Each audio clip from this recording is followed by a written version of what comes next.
Hi there, Michael Green here from West Coast, British Livermore, California. And today we're out in sunny California. You wouldn't believe it's February because it's over 70 degrees. And we're looking at a 1963 88-inch Land Rover climbing up the rock wall during Nevada Trophy 1996. And yours truly on the right there. We're going to take you for a little adventure with this car as we pan up. Here you go.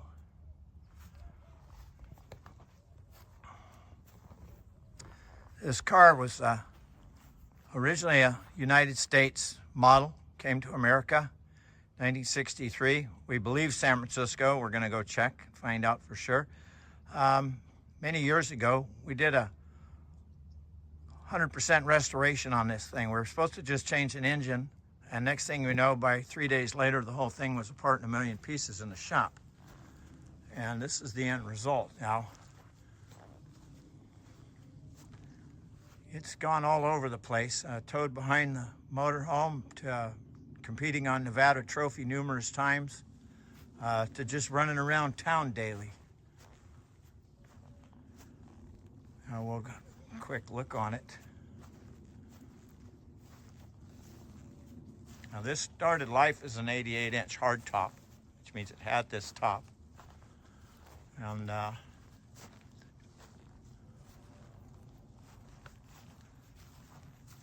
And here we come from the back. We're gonna zoom in underneath real quick.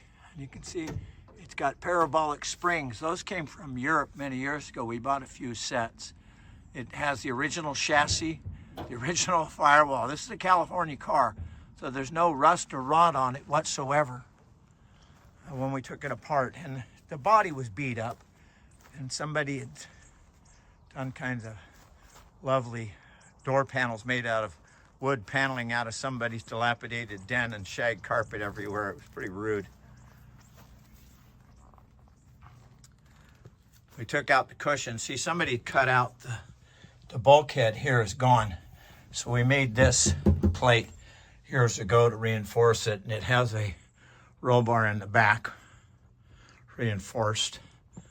And then you can get a look at the dash here.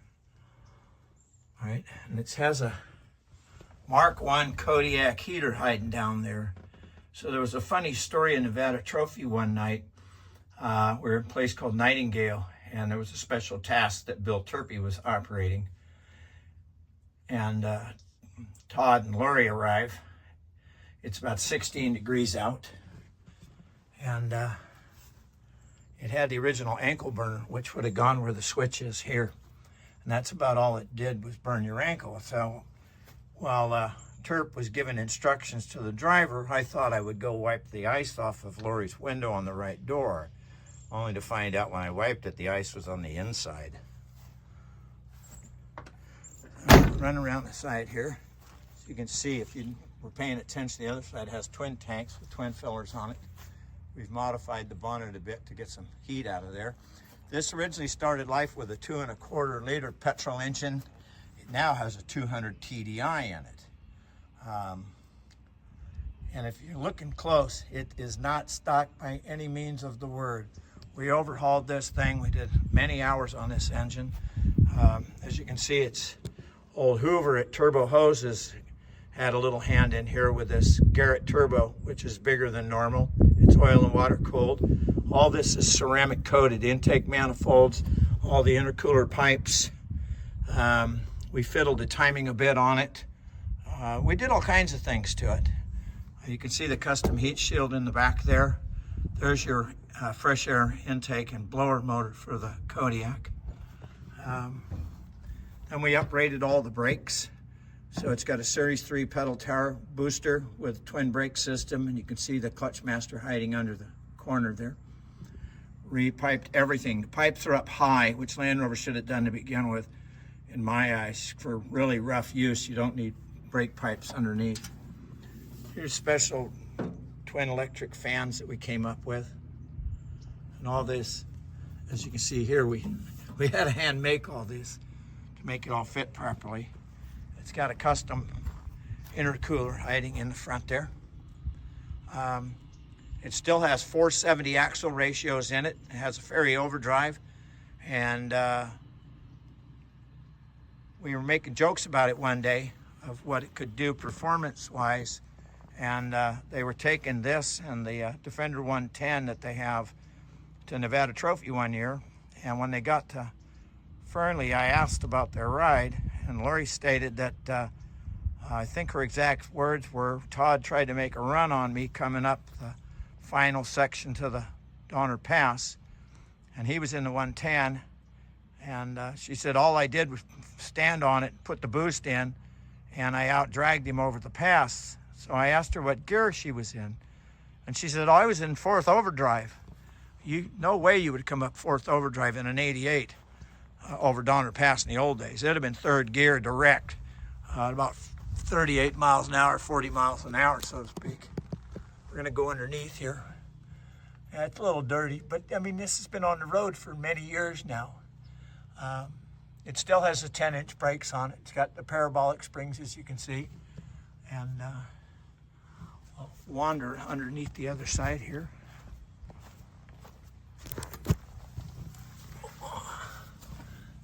It's got ARB air lockers, front and rear. So getting traction isn't a big deal. Boy, this used to be all real pretty when we first put it together. Everything shined. It's one of these Land Rovers, it's nice because it's not Trailer Queen where it's sitting around doing nothing. They take it out and they drive it and they use it.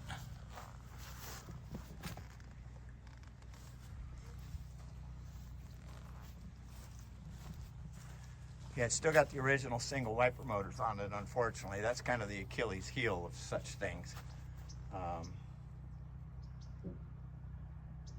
Yeah, we can do this to your car too. Just, the old joke is, it just costs money.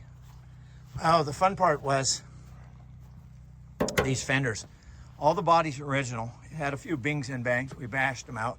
But the front fenders were absolutely knackered, as my father would say.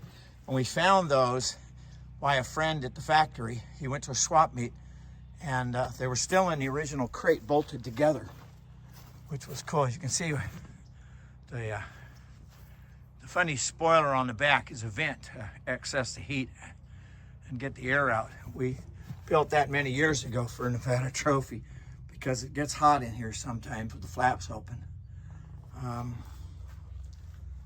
You can see the quality of the paint underneath, right? And we never painted that. That's kind of funny. See, that's an original cover there that covers all the fuel pipes. And then we made a mirror image. The factory never made one of these. We made that ourselves. And then it doesn't have a tropical roof. And no, it's not called a safari roof. It's called a tropical roof. But we made that because they didn't have one. So we took sheet metal, or sheet aluminum actually, and drilled it, made it all fit, put it on with the genuine ROVER rivets. And the idea is just to get some temperature down in the cab of the air rushing through. That actually works.